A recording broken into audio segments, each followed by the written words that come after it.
Hi, welcome to the 6502 show. Today, I've got a pile of games that were rescued from a forgotten archive of Flex 2 discs. All this stuff runs in BASIC except for one, so let's get into it.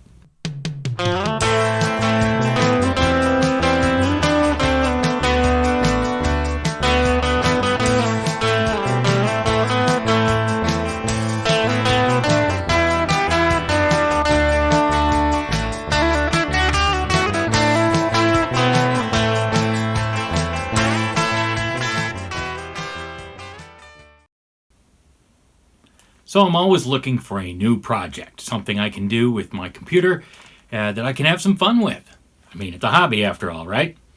So I was prowling around the internet looking for lost software, as I do, and I found an archive of hundreds of old Flex 2 and OS 9 discs back from the 70s and the 80s.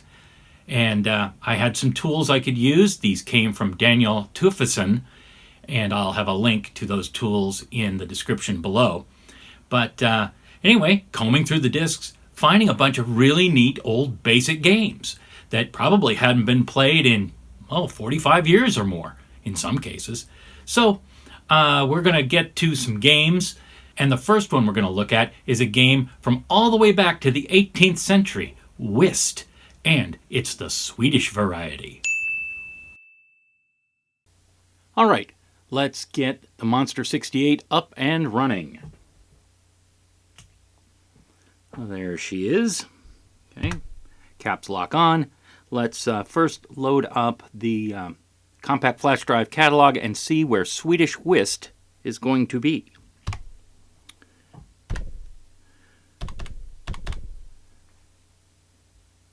Here's our track listing, at least the first part of it. Whist will be on track 19.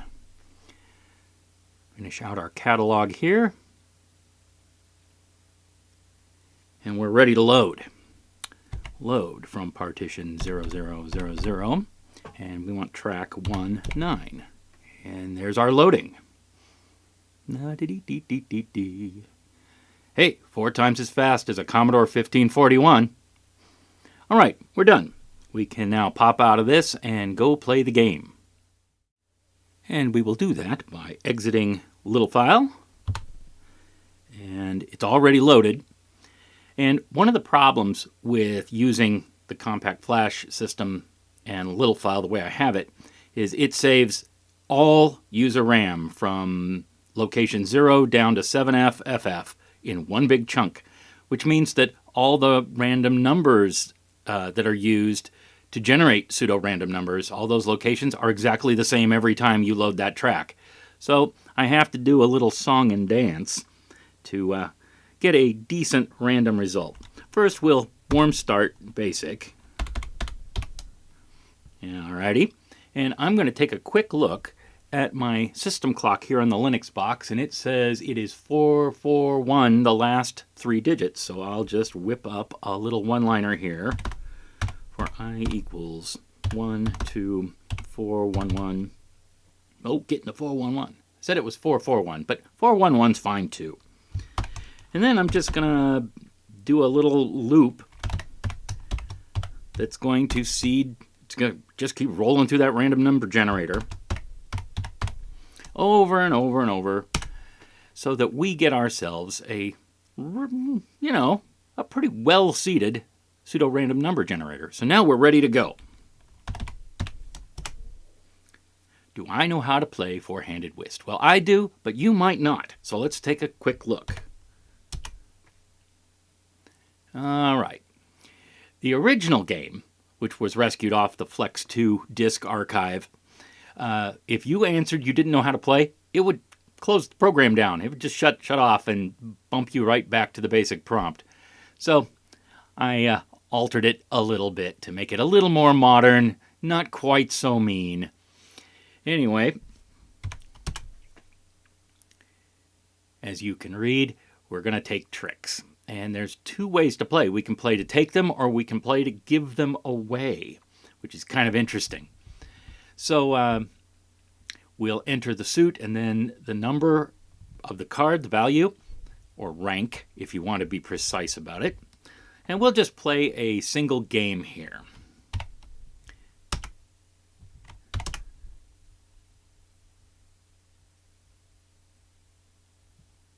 All right, we got some cards.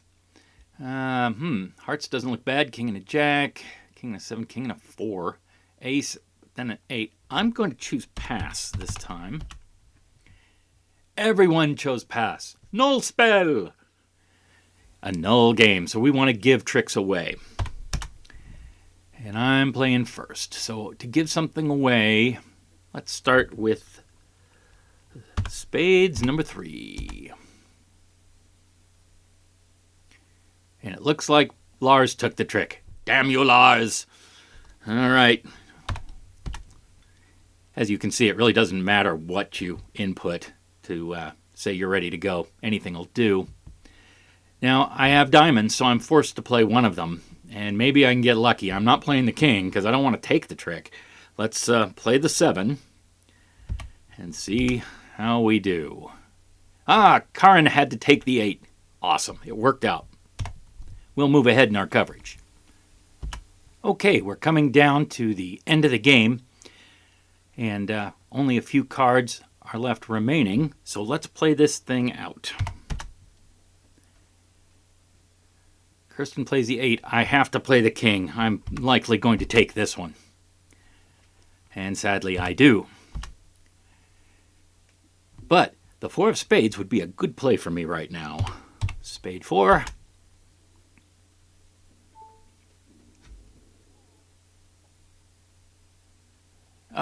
Nobody had a spade.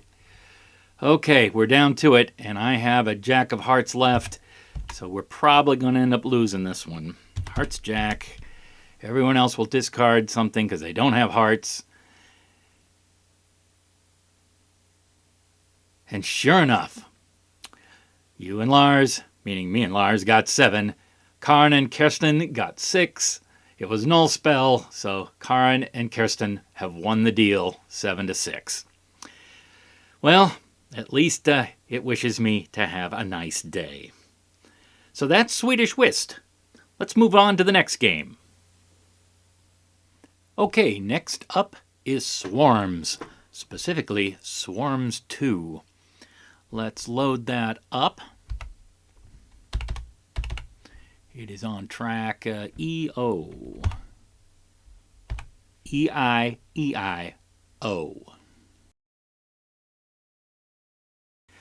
I don't know who Zoso is or was, but this person programmed Swarms. So you start off by doing some little entering stuff here. Nuclear clearance. This game could get heavy. All right. So the Hornets are invading a certain country in North America, and your job is to save the country. So you can see where the Hornets are currently are, where they're heading to, where they spread to, and you've got all kinds of reports and orders that you can give. So let's take a quick look at the attack scan map. Wonder what country we're dealing with. It seems that we've got some type of infestation in Montana and somewhere in the south. So let's take a look and see what those sector numbers are. And I can call up a map with that. Might be a good idea to print these out. So 6 and 17. Let's get an ETA on some of this stuff. Let's see what's going on in 6. The major city in that sector in 7 hours. Well, we'd better do some type of battle here with these Hornets. Let's see. We want to protect number 6. We'll enter a phase. Let's use option 2, Project Queen. 17 is spread to 16. So we better maybe do an evacuation from. Let's protect the people in 16. good God, it's going everywhere. And anytime you need a list of commands, you can just type 7 to get the list. But you also end up spending a day's worth of time and the hornets spread. So again, maybe printing out the map and then printing out this and keeping them handy will make play a lot easier. I'll leave it to you to go through and try all the different battle phases, and if you have to, there's always number 5. But right now, we'll just cancel and move on to our next game. This next one is another card game. It's called Hate, and you will see why very shortly. Yes, we require instructions. So, a variant of the card game Switch. You want to get rid of your cards before the computer can. Follow number or suit. If you have nothing to play, enter D to draw. You don't have to enter P to play a card, you just enter the card, value, and suit. So the entry system is the exact opposite of Whist. All right. The 2 of hearts, you'd enter 2H or QD for the Queen of Diamonds. Jacks are wild. Played 8s or kings earn an extra turn for you to get rid of another card. And the computer hates it when you give them a 2 or a 4 because bad things happen. All right, let's play. And this program is ruthless. It will take every chance to clobber you. Discarded a queen. I don't have a queen or clubs, so I have to draw. I can play that. It's got 2, and it played the 3 of clubs. I don't have 3, or I do have 3. I have 3 of diamonds. 3D. Oh, he changes to hearts, which is good for me, because I can win now. I'm going to play the 4 of hearts, which will give him more cards. Now has 6 in the computer's hand, and I get another turn, and I only got 1 card left to play. So, let's play that ace of hearts. Yeah, I was lucky because I probably win 1 out of 4 times. This next game is called World Powers War, and it's the last one that I'm going to show you today that I rescued off that pile of Flex 2 discs that I found somewhere on the internet late last year. And, I mean, literally hundreds and hundreds of archived discs. And this appeared on quite a few of the ones that I saw that had games. So it must have been pretty popular back in 1978 when some fella named G.H. wrote it. Okay, well, I loaded up the instructions first. It's a big program. So I've separated the instructions and the gameplay just like it was on the Flex 2 disc originally. So here's what you can do. The game consists of 10 countries. I don't know that South America is a country. Apparently, Europe is just not involved at all, other than England. I don't know. But we'll hit a key and keep going. Commands available. Yes, I want the commands explained to me because I've never played this before. Okay, so you can get a status of a, quote, country. You can get the global status situation, go on a spy mission, transportation defenses. You can begin the attack on a certain place. And then there's some strategy tips that it gives you so that you have a fighting chance to win the game because this game is tough. So from anywhere from none to a third of your defenses can be lost in a first battle. This is why combining all your defenses from your 5 countries and then attacking won't work. You may win the first 2 or 3 countries, but your losses will be too great to finish the game. So GH here has some advice for us. An RG error. I wonder what that is. Well, RG means return without GoSub. And this is what happened when I split the instructions away from the main code. I left that return there from when it asks, hey, do you want to have instructions or not? And it was a GoSub, of course. Okay, now we're fixed. These are the joys of abbreviated error messages. And we're back. All right. Offending lines removed. No, we don't want instructions. So it asks for our maneuver. What does it want us to do? Let's show country status of country number 4. Russia. And it shows what they've got and where they've got it. So, with that, what maneuver should we do? We should, let's go spy. Enter countries from and then to. So from, I don't know, from the country of Africa, let's say 6 into there. I don't have enough planes in Africa to perform a spy mission. Well, what do you know? We'll take a look at the global status. Here's what everyone's got. The Allies. Apparently, Russia is an ally. All right. So we would do it the other way around. Let's say that we would maneuver spy, and we'd go from Russia and would send spies to Africa. And we just did it. Spy mission report. So this tells us where its troops are. We knew where our troops were because the allied countries, we get those allied reports. But here, we spent some time on a spy mission.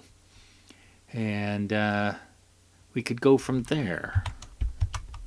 So, transport defenses from where to where? Let's transport them from 1 to 5. What defense would I like? Let's send some airplanes. And we're going to send 50 of them. And we'll send them to the North Shore. All right, and it just does it for you. You can get an update by seeing the global status here. Show the country status of Japan. It shows that we moved some more airplanes over there because now it's got 93. Didn't have that many before. They're all on the North Shore, which is excellent. Anyway, you can then play as long as you want. But this game from 1978 sure was pretty complex. It plays much more like, say, the old Avalon Hill board games. And keeping the map in your head is a little tricky, so maybe some graph paper is recommended. Well, in any case, have fun with it. All right, 2 more programs to go. One's called Rocket Launcher, and this one comes from Byte Magazine, November 1979. It's by Gary Civic, and it is one heck of a program. Gary was a civilian physicist for the military, and he worked in avionics, building simulations for all kinds of craft, so he knew what he was talking about. And then finally, we'll have a game that runs on VTL2, very tiny language, both for 6800 and 6502. First up, we have Rocket Launcher. And here we're going to design a multi-stage with a payload on top of it. You can have up to 6 stages, so boosters and then your final. Design your payload. Let's take a quick look at how it would work. Let's say that we're just going to make a simple 2-stage rocket. All right, iteration time in seconds. Gary recommends 1/10 of a second for an iteration, but I'm going to make it just simply 1. And orbit height in miles. Let's say you get orbit at 125 miles. Verification. Iteration times 1. Orbital height 250. Yes, that's correct. Payload weight in pounds. Let's say that the payload's going to weigh 500 pounds. Stage 2. Fuel and hull weights in pounds. Altogether, let's say it's 10,000. And The hull weight is going to be another 25.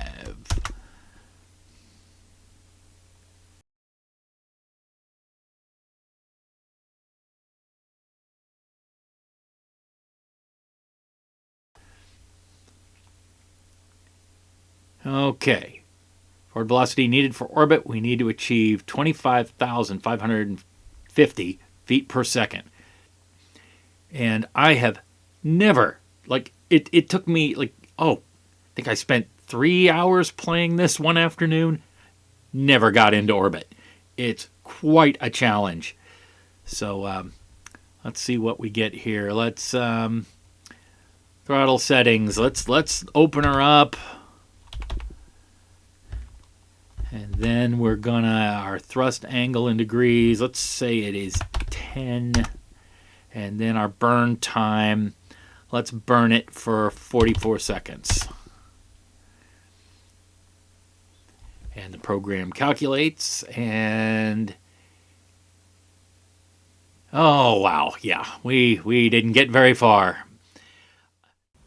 Well, apparently I need rocketry for dummies because I'm yet to get this dang thing off the ground. Perhaps you will.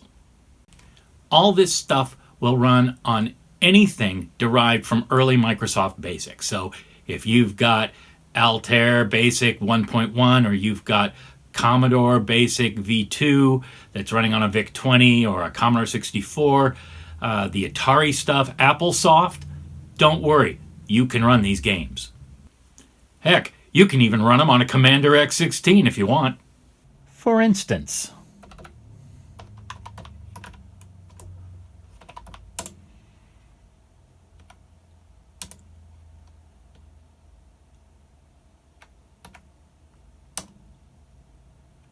Swedish Whist, running in 80-column mode on the Commander X16. Whoa!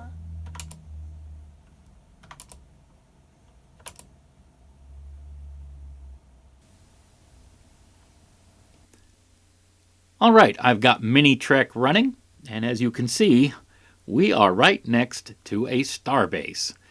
Not very helpful when you're starting the game, so we're going to have to move to a different quadrant to go Klingon hunting. So I will just enter 2, and it prints us out a new quadrant. Oh, we got way more than we bargained for. I count 7. All right, so as you can see, we're going to have an XY kind of mind-flipping problem. So I'm at 6.6, and I've got a Klingon at what would be what? The top right corner, that is 1.7. So let's fire at that one. There's the fire command, and I will simply type in 1.7 together. The program will take care of the math and get our coordinates for us. And blammo, that one disappeared. And we took 366 hits from the remaining Klingons. We're going to have to get real busy here. I'm going to fire at the one at 2.4. Just systematically. Oh, that would be helpful if I actually did it right. So we'll just rock around the clock here, I suppose.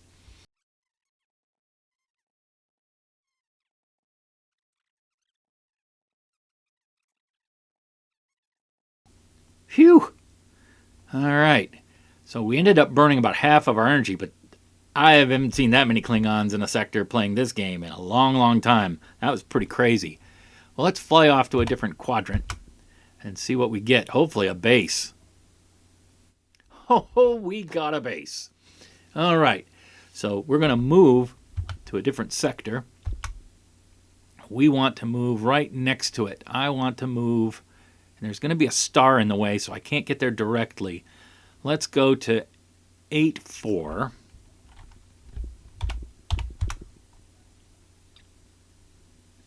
And then I'll make another move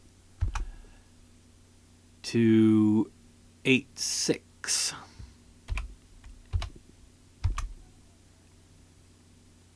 We are docked. Our energy is reloaded. and we're ready for more adventure.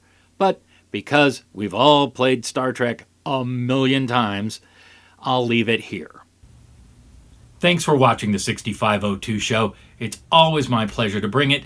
If you liked it, do like the video. And if you'd like to subscribe, you can keep up to date on future videos as they come up. I got a couple things in the pipeline, so we'll have some videos here this spring. Don't forget, you can get all this software off my website, link in the description below. All right, so until we see each other again, you take care.